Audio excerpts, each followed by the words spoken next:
Okay with that. So yeah, we're so happy to have Dr. Porter back for the eye exam versus low vision exam. And Dr. Porter, I'll let you introduce yourself and explain what you're going to do.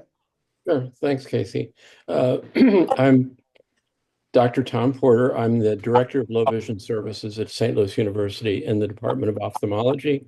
I have been in that position for over 30 years, and I've had a relationship with NOAA. Gosh, I've lost track, well over 20 years.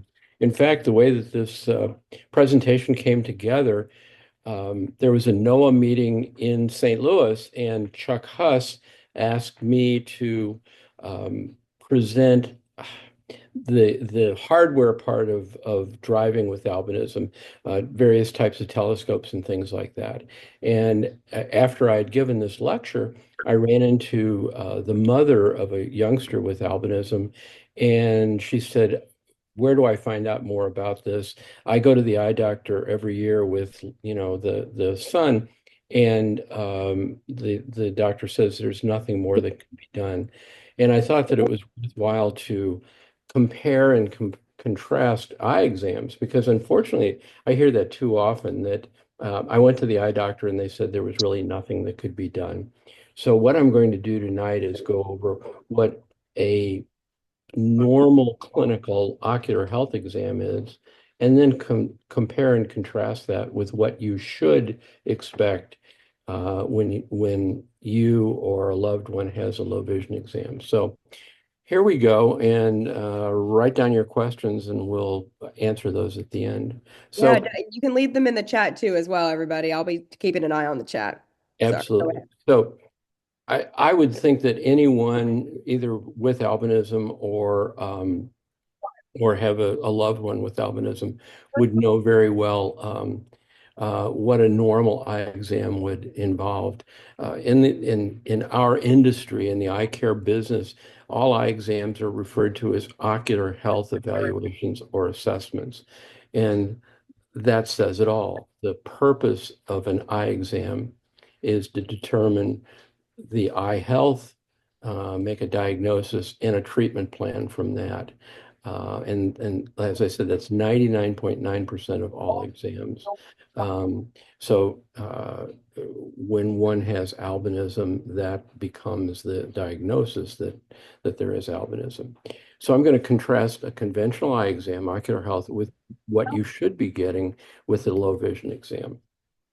You've been through this before, so this is a repeat, but there's a history that's taken, and that has to do with your medical history, any complications you may have, for instance, diabetes, hypertension, family history is asked. Some of those questions seems crazy, but again, they can give us a lot of clues because some of this is like a detective game. And then what's the chief complaint? Well, what's the chief complaint with someone with albinism? It's a little bit different. How long's it been going on? It's been going on since I was born. But again, these are just standard questions that you'll hear in an ocular health exam. The next thing that's done is ocular motility. We want to make sure that all the eye muscles are operating properly. So you're probably familiar with either a technician or the doctor taking a little pen light or some sort of a light source and saying, follow the light, and they'll go diagonally each direction across and up and down. Sometimes we'll use what's called an H pattern. We'll go down, or I'll do it with my camera, down, over, up. But ocular motility, we're looking for any signs of muscle imbalance.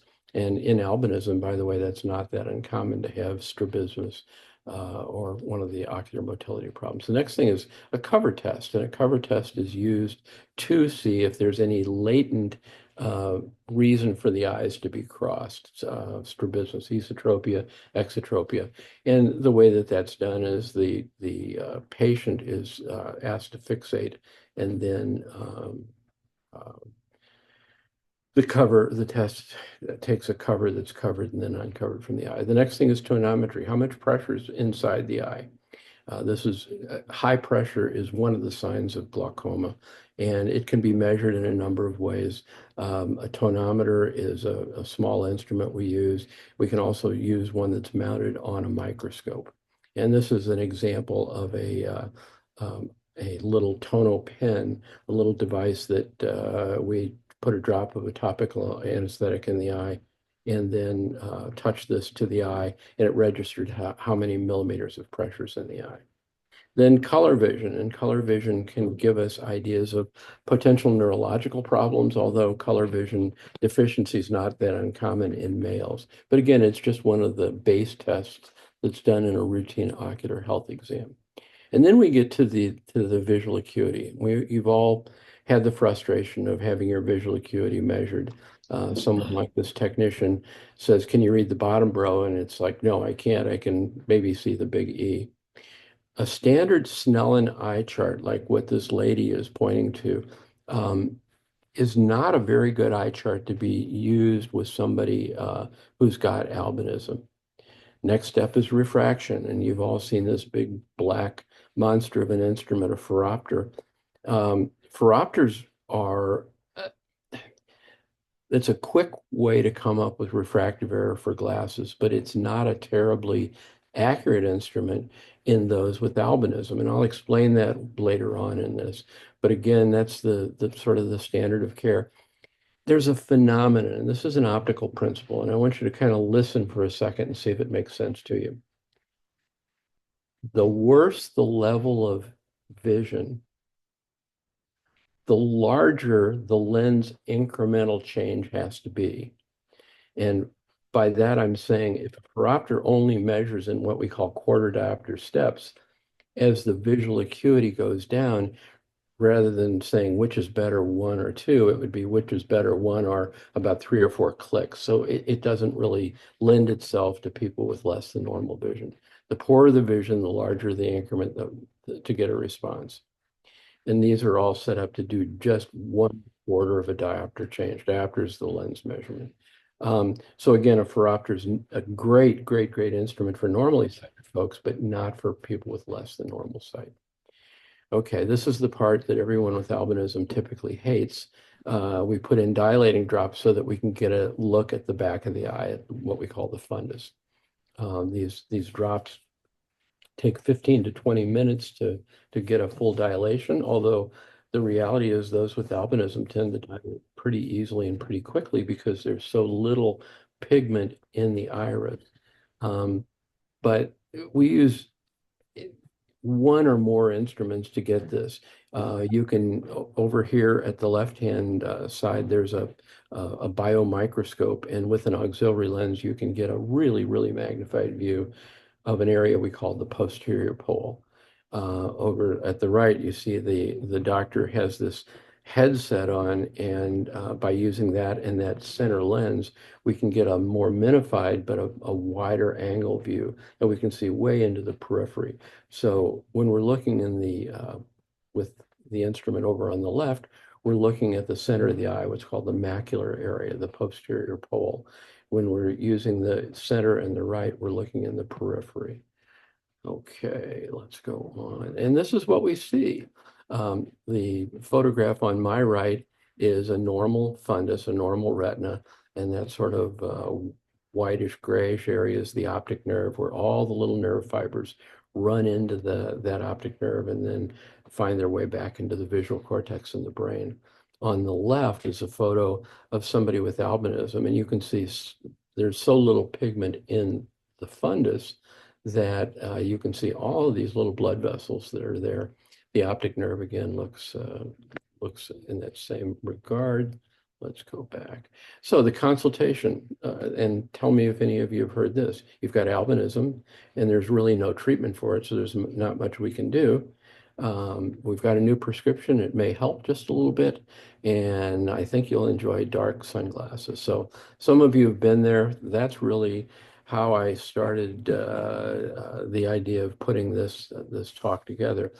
Normal ocular health exam will tell you just that, a healthy eye or an unhealthy eye. But in a low vision exam, in almost all cases, I know ahead of time what the cause of vision loss is. So I'm not going to be repeating most of the things that I just went over because it's not going to tell me what I need. What I need to do is determine not the cause of the vision loss, but what I can do to improve function. And this is maybe a crude analogy, but if somebody would be in a horrible accident and lose a leg at the knee, it would be a waste of time to go from orthopedic surgeon, hoping you could grow a new leg. But the person who fits prosthetics could probably help you function better. And that's kind of how low vision is. It isn't the idea of curing the underlying problem, but taking what's there and making it work better. Okay, so first thing, if you have not had a low vision exam and you make arrangements to have one, come in with established visual goals. Here's a bad visual goal. I want you to help me see better. A good visual goal is I want to find out if I can drive an automobile, if I can qualify to drive, or I can no longer read my personal, my utility bills, my bank statements. Those are measurable visual goals. And I encourage my patients to write down 3 to 5 visual goals before they come in.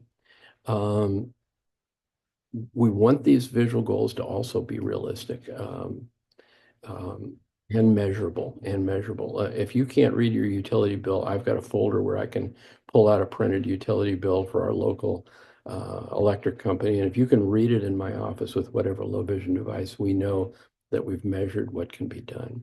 I'm interested to see what the heck you've tried or what you haven't tried. So what you should do is bring in anything that you've tried, whether it's helpful or not. And that could be various shades of sunglasses.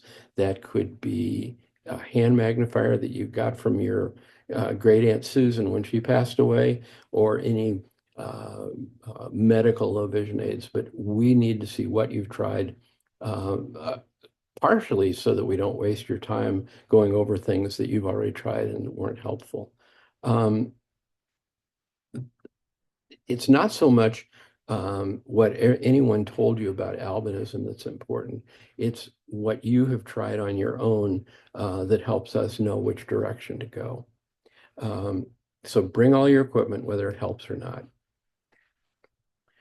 I need to know about your social and your work situation. My hope is that if you're in an employable age, that you are employed, but I need to know what the job requirements are. I need to know social situation. Are you a caregiver?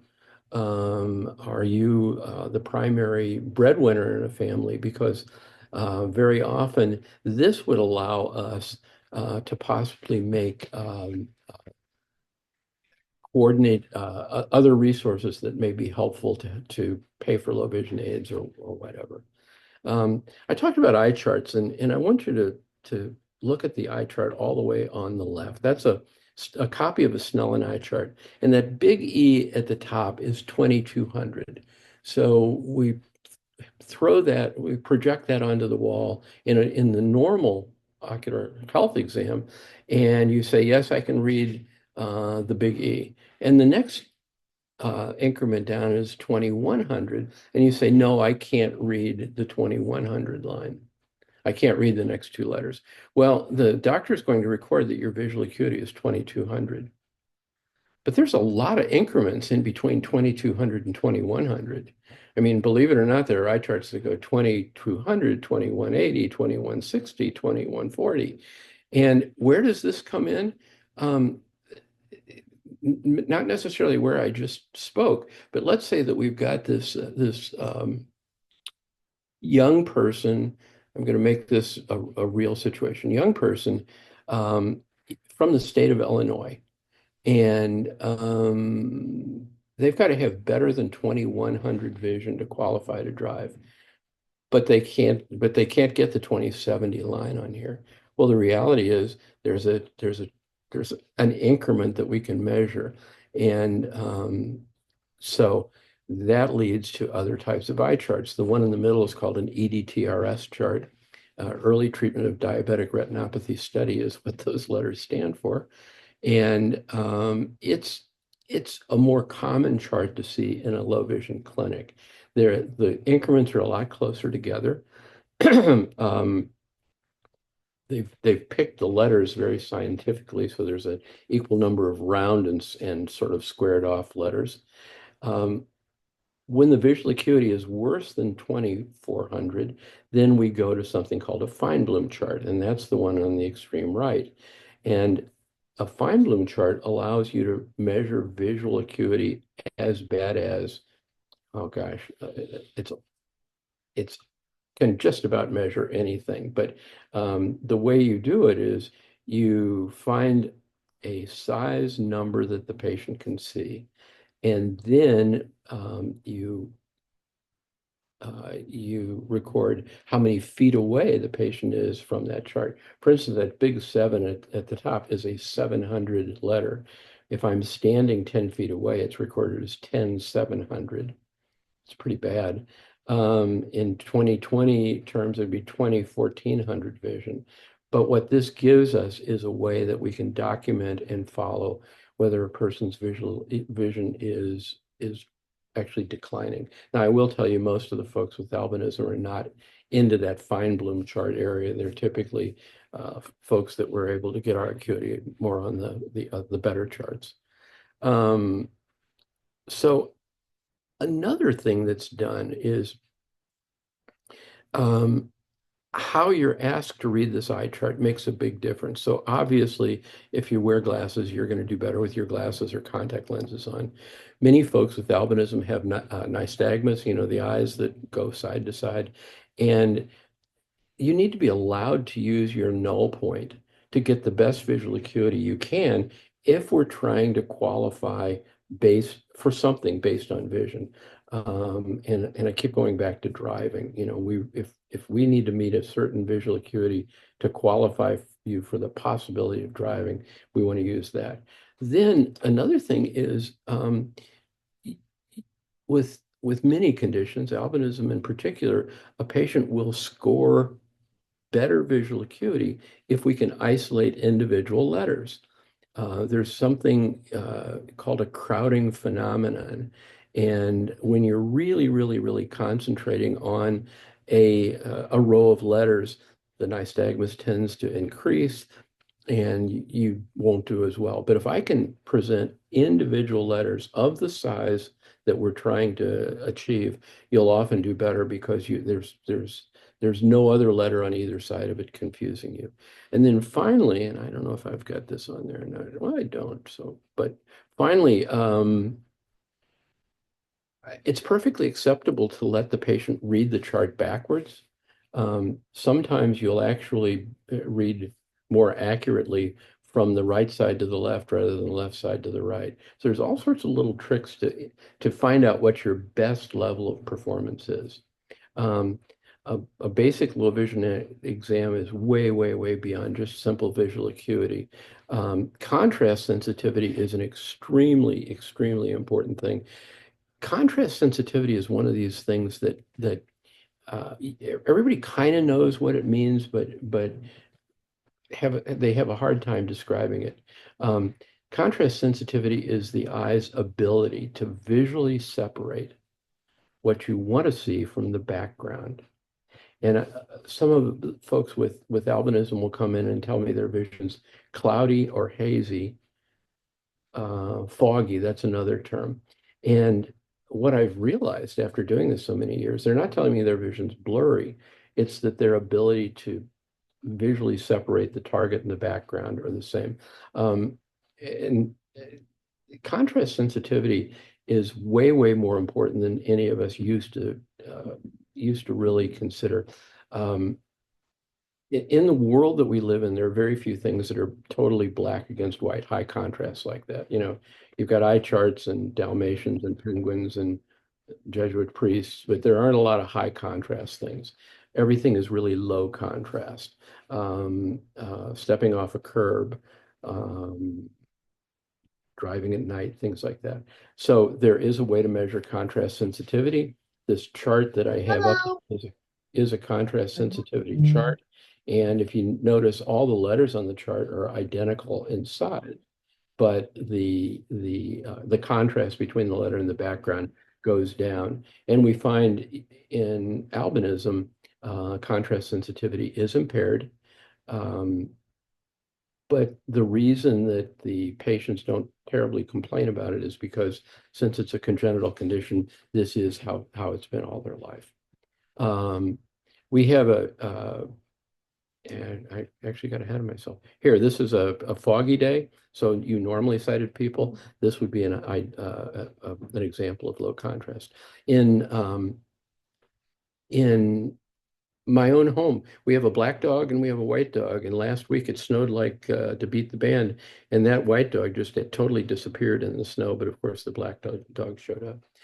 The black dog's hard to see at night in the backyard, and the white dog's easy. So high contrast.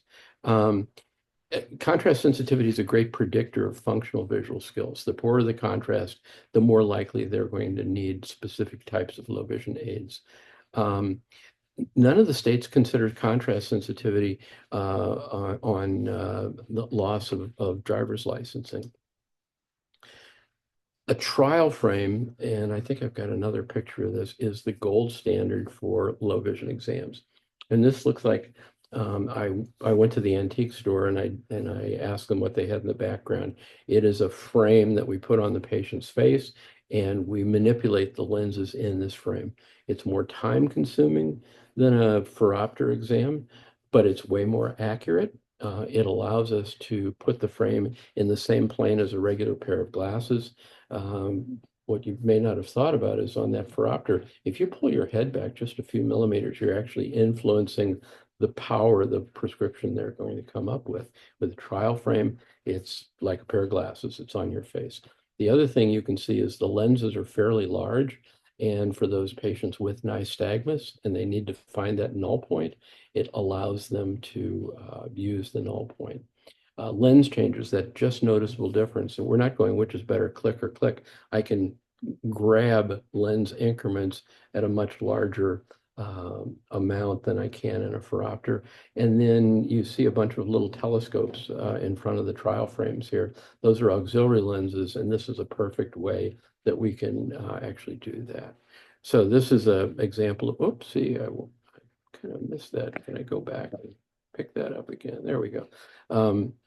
This is a patient of mine that we're doing a trial frame exam, but you can see how it's locked in place so that it can't move. I wanted to talk a little bit about glare because in albinism, it's one of the things that you all think most about, and that is, sunglasses. What do I do here? Sunglasses. Well, glare hurts. We all know that.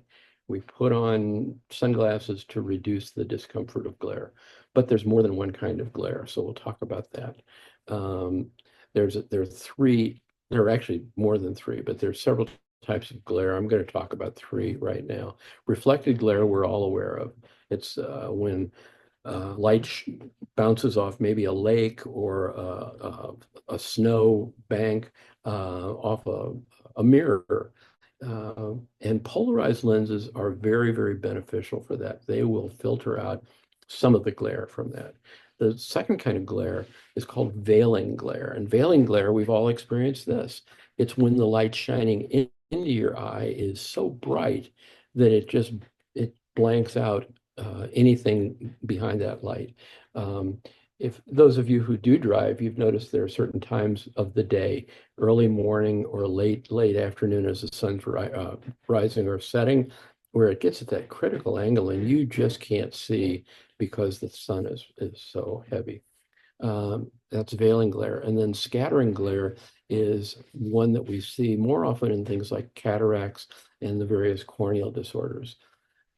In albinism, it's probably the veiling glare that's affecting the folks the most. Now, the only reason I point this out is that a polarized lens is not always the best answer for these conditions. So don't look at a polarized lens as being a must-have when it comes to someone with albinism. Contrast limits function and glare hurts. So the trick that we're trying to get here is to balance contrast and glare. certain colors of lenses enhance contrast, make you function as if you had better contrast sensitivity. Certain colors of lenses actually decrease your contrast function. And the bugaboo is that most of the folks that I meet when I go to a NOAA conference have on dark gray sunglasses. Well, they certainly do cut glare, but they also reduce contrast. They don't enhance it, they reduce it. So you're making the person very, very comfortable, but you're not necessarily enhancing their contrast. Tinted lenses, it's a whole nother lecture, but I'm going to give you just a breakdown here. The yellower a lens is, the more it enhances contrast, but the less it decreases glare. So a yellow lens on somebody with albinism would absolutely be horrible. But a lens more in the oranges and dark ambers will enhance contrast and reduce glare. And there are other lenses in between. There's a company called NOIR, NOIR, and they must have 100 different tints. One of my patients has just made it a science of trying to find what NOIR tint he works best with, and he's very aware that depending on the lighting conditions, they may be different tints and different colors. But again, it's that balance that we're shooting for. Okay, visual fields. In a normal ocular health exam, we often use this machine that's at the top right called a visual field analyzer. And what this is measuring is the limits of your peripheral vision or how areas of blindness within the central vision. They're particularly helpful for conditions like glaucoma and various optic nerve problems. Visual field loss is not a common characteristic in albinism. So very often in our low vision clinic, we will not run a Humphrey visual field test, except we do when driving is one of the considerations so that we can certify that they have the level of peripheral vision necessary. In albinism, you may have read that the patient has something called foveal hypoplasia. And the fovea is that center of the retina, the macular area. And hypo means low and plasia plastically. It's low growth. And some of my colleagues will measure the central visual field on somebody with albinism in the low vision exam to see how dense that hypoplasia is. And it could be helpful. The next thing we've got to do is figure out if we can't make it sharp, we've got to make it big. I've used an analogy over the years, and I guess time is catching up with me where I need to change that. But I've often said a good camera with a bad roll of film never takes a sharp picture, no matter how carefully you focus. And if you think about albinism is a retinal problem. And that means that glasses, the best refraction in the world, will allow that eye to see as clear as it's capable of. But like the camera with a bad roll of film, you're not going to get a perfect picture simply by focusing, simply by refracting. So the next step is, how much do I need to magnify? And this is an area where do-it-yourself doesn't really work very well, but I will try and give you a little bit of science so you are more aware of what can be done. Within the low vision industry, we call it enlargement ratio. And by that we're forming a ratio of what you can see, in other words, your visual acuity, by the level of vision it requires for you to see what you want to see. And I know that seems kind of vague, so here's an example of it. If I have a patient with 2200 vision, but what they want to do requires 20/50 vision. What's the ratio of what you can see? Well, you can see 2200, your desire is 20/50. Well, that means 4 times magnification, 4 times enlargement. So, and that's a starting point. I don't want you to think that that's 100% accurate, but that's what magnification is. It's no more complicated than that. What can you do by what you want to do? And it works tremendously well. So the level of vision and the demand acuity influence the power of the device. Let's go back here and let's say, that the same patient has 2200 vision, but they want to read a Gideon Bible, which probably is 2010 acuity. That's going to be 20 times magnification to be able to do that. You can see where the visual goal tells me what the acuity demand is, and from there I can come up with devices. Okay, next thing is low vision aids are just simply tools, and they fit into categories. Any handheld device, whether it's a Walmart magnifier or an illuminated magnifier from one of the medical magnifier companies, are simply short-term reading devices. And I've got a couple pictures here. There are things called stand magnifiers. A stand magnifier does what it says. It's a magnifier, an optical magnifier, and it sits on the page. It's meant to sit down on the page. The purpose of the stand magnifier is for more intermediate tasks. That means something that's going to take you 10, 15 minutes to accomplish. And then there are video magnifiers, and some are as small as your iPhone or as big as the desktop units. There are telescopic devices. Telescopes help with distance vision, and there are spectacle magnifiers. So let's kind of go through it. So I always say that the easy part is my job. I figure out the tool that we need to do. The hard thing is the patient has to learn to use the low vision aid. Now, many of these are pretty darn simple to use. Oops, I don't know why I'm going so fast. Let's go back here.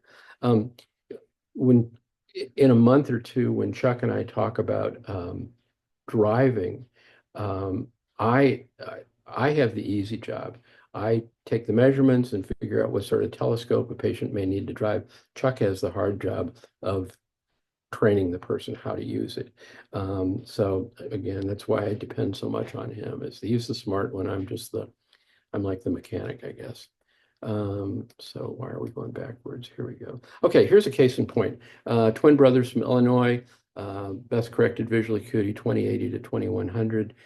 For driving by optics, I have to use a telescope in Illinois to get the acuity down to that 2040 level. 2040 is the goal. Let's say 2080 is the acuity. 40 goes into 80 two times, so I'm going to start off with a 2 times magnifier. Telescopes don't have unlimited powers, though. So here we go. And man, I'm going backwards. Why am I going backwards? Let's go forwards. Here we go. Hit the wrong one. Okay, we're almost there. Simply tools. There we go. Okay. So they're job specific. Hand magnifiers like your great Aunt Susan used are for very short duration tasks, return address on an envelope. How much is my electric bill? They're not meant for like trying to read books or anything more than maybe a greeting card. But it's, boy, everybody knows how to use a hand magnifier. Because of the contrast issue that I talked about at length, an illuminated magnifier is preferable over a non-illuminated magnifier. This is what I was talking about with stand magnifiers. You can see that the magnifier has a box and it stands on the print. Something that is an aside here is the stronger the magnifier on an optical magnifier, the smaller the diameter of the lens. And back in my early days, I used to joke that every patient wanted a really, really strong magnifier as big as a sewer lid. And the reality is optics don't work that way. The stronger the lens, the thicker the lens. The thicker the lens, you have to control the weight by cutting down the size. So this magnifier down here at the bottom is very strong, and the square one's pretty weak. Strong readers, that's for extended tasks. This is a little pocket video magnifier that is just about the size of an iPhone. The downside of strong reading glasses is the more magnification I put into reading glasses, the closer to your face you have to hold them. So, being able to read a book at this working distance that this lady in the photo is using, it's pretty tiring. But that's why we're more and more going to video magnifiers. This is a type of video magnifier, the old stand video magnifier. Just another aside, when I started in low vision practice, these desktop low vision magnifiers, video magnifiers, cost about $3,500. And it just shows you how things have changed. They're still about $3,500. Back when I started, you could buy a car for $3,500. And of course, you can't buy much of a car for that. So things have changed. These are examples of telescopic aids. This is it looks like a crazy looking pair of binoculars on with earpieces, which it is. They're for stationary use, like watching television and such. For mobility, a lot of my patients would use a little spotting telescope like this, worn on a cord around the neck, and it's held up to maybe read the aisle marker at a supermarket or the walk and don't walk sign at the intersections. So everybody needs a periodic ocular health exam. It doesn't matter whether you have albinism or you've been told that nothing can be done. A person with albinism has every eye problem that anybody else has. And by that, I mean, you can have glaucoma, you can have diabetic retinopathy, you can have cataracts. So again, you need to have that ocular health exam. Don't give up on that. But a low vision exam there's a clear difference. One is looking for pathology, and the other one is trying to help you find ways to function better in spite of the visual limits. So really you need both types of exams. And I think, Casey, that is it. Yeah. Awesome. Thank you so much. As you can see, the slide says questions. So we will open it up now to questions. If anybody has a question they would like to type in the chat, I'll keep an eye on the chat. If you have a question you'd like to say aloud, if that's easier, totally that works as well. But thank you for an amazing presentation, Dr. Porter, and I'm hoping Thanks. some of you have some questions. We did get a question in the chat. What are your opinions on blue sunglasses? Um, it's, it's sort of there's not an easy great, not great. I have used blue sunglasses with specific patients in mind. I don't use it much in folks with albinism. I do use it on people that have a tendency to have seizures. Um, there's tinted lenses are probably one of these things that there's a lot of subjective input that the patients find what works for them. But just the sort of the standard is what I said earlier, more in the yellow, orange, red, dark amber ranges are more commonly used. Blue, as I said, is one that I've used in neurological problems. Great, and we're getting flooded with a lot of great questions. So I'm gonna just read down the list here. The next question is, how periodically should PWA, people with albinism, get vision exams? Like yearly, like a general physical, or how often? Okay, I I think that if it's somebody under 40, probably every other year. But once you meet, you cross that age 39 threshold, it's probably a good idea to have it checked once a year. Great, thank you. The next question is, how young should you start receiving low vision exams? As soon as a child starts to read or younger? And we got another question from someone else. What age would you recommend receiving a low vision exam? So those are two similar questions. Okay. Uh, I definitely want to see a child as they start school. Um, and it would be great to even see them a little bit sooner so that the parents and I could kind of come up with a plan of where we are and where we're going. It's really helpful to know earlier. We're very fortunate in our area. The Delta Gamma Foundation starts examining uh, kids, when they're crawling. But I typically get them when they're about age 5, 6. Great. Someone said, how can I locate a good low vision specialist near me? Well, don't come all the way to St. Louis because there's so all over the country. Boy, this gets to be tricky. Every every state has a here in our state, it's called Rehabilitation Services for the Blind and Visually Impaired, and they have doctors that they contract with to do their low vision exams. There's one place. There are vendors of low vision aids, and they can tell you every account that they have in your state or your zip code or whatever. And I would think if they purchase low vision aids from these companies, the doctors must provide the services. Um, every university like St. Louis University and Washington U here in St. Louis have low vision departments. So those are places to get started. Um, I because I love everybody from NOAA, I would be happy to try and help you find somebody in your general area. Um, don't expect it to be like it's in the next zip code over. You may have to, for instance, if I remember right, Casey's in Tennessee. I would doubt if there's any more than Memphis and Knoxville, Nashville, and maybe somebody in between. Um, I know in the entire state of Missouri, there's only 5 of us. Yeah, yeah. I'm lucky to have the Southern College of Optometry near me in Yeah, Memphis, but that's because I'm in a exactly. bigger Right. city. Exactly. But yeah, for sure. And you kind of touched on this, but our next question was, do all eye doctors provide low vision exams? So No, I guess, unfortunately, no. yeah. Well, I won't go into that. That's another night. But it's it's really a shame. We're in a crazy point in our our country's history. I'm really committed to the albinism community, but it's not a disease.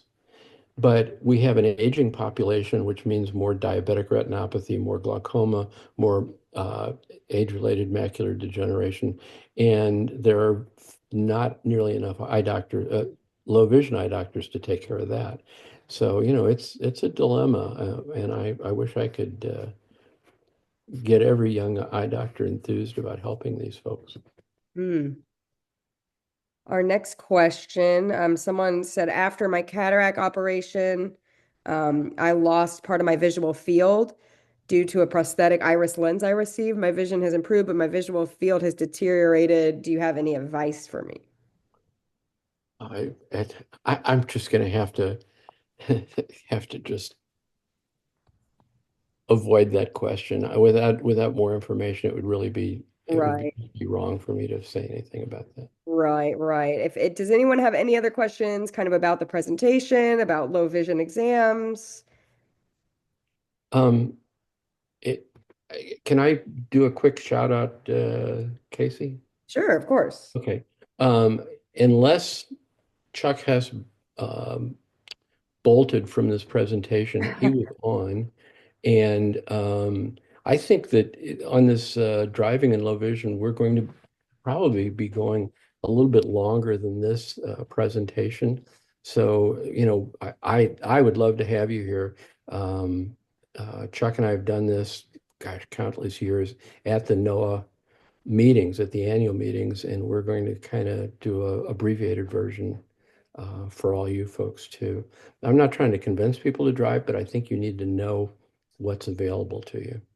Absolutely. And like we were saying earlier, that is in April. Let me pull it up one more time to make sure I get it right. April 23rd. April So 23rd. please sign up for that. You should be getting the email if you're part of this series, actually. It is part of the Seeing Beyond series. Um, so let's see. Not sure if you can answer this, but we did get a question. Do you know of any good insurance companies that cover low vision specifically? I don't. There's just too many variables there. Yeah. Anyone else? Anyone else have a question? Those were some good questions, though, guys. Thank you. And a lot of people are just saying thank you so much in the chat as well. I, We're- as I have told Casey and everyone involved. I will do anything I can to help you guys. I love speaking to you and sharing what little knowledge I've got. You're all very, very special to me. I would not call it little. I think you are very, very knowledgeable. Um, Can I ask a quick question? Go ahead. To your knowledge, do most states have somewhere in the state low vision driving training, with bioptics? Because Chuck sounds great, but most of us can't fly out to get that help. Um, and I'm partially going to defer to Chuck, is that he had as comprehensive a list of uh, low vision driving instructors as I've seen. I've actually contacted him in the past where I've fit a bioptic on someone, but I needed him to help me coordinate with someone in that particular state for the training part. So I think Chuck could help us with that better than I can. May I interject? Where I was hoping that you hadn't given up on me, Chuck. Okay. Good evening, Tom. In answer to the question, on the ADAD website, there is a list of currently 180 names representative of 30 states and 3 provinces of Canada that indicate they are willing to work with people with low vision, with or without bioptics. Okay. Keep in mind now that 48 states do allow the use of scopes. The only 2 that do not are Iowa and Utah, yet they do allow driving with mild to moderate levels of central vision loss. At the ADAD website, was this Karen that asked the question? No. Okay. If that person would email me, and I'll be more than willing, Casey, to send you how to tap into those 180 names. You don't have to be a member of ADAD, but I have a PowerPoint slide that there's about 8 steps to get into the ADAD website for those list of names and contact information. Okay. So the individuals may be coming from a driver ed background or an OT with an additional driver ed background. There's a lot of low vision therapists now that are becoming involved in bioptic driving, for example, in the state of Pennsylvania. They're getting involved, as well as TVIs and O&M instructors. So things are changing more and more each year. The question was raised, how many states have programs, let's say, similar to what we have in West Virginia? Well, to the best of my knowledge from a survey questionnaire that I did, was there's at least 30 some states. And there could be many, many more. Okay. It's just those are the ones that are known by ADAD. So things are changing dramatically. There's as many as 22 states now that allow bioptic driving, all the way down to 2,200. So, and there's a number of states that fall between, let's say, 2,100 and 2,200. So Right. things are changing dramatically. Awesome. Thank you so much, Chuck. And if you want, if I'm sure a lot of you want more information about low vision driving, and we will have that call. So just be sure to join us in April. But if that's all we have, thank you so much, Dr. Porter. This was wonderful. We hope you all join us for the next installment of the Seeing Beyond series in April. And thank you all for coming. Yeah, thank you. I really appreciate the opportunity. Chuck, thank you. You're welcome, Tom. Good seeing you. Have a great night, everybody. You. Bye.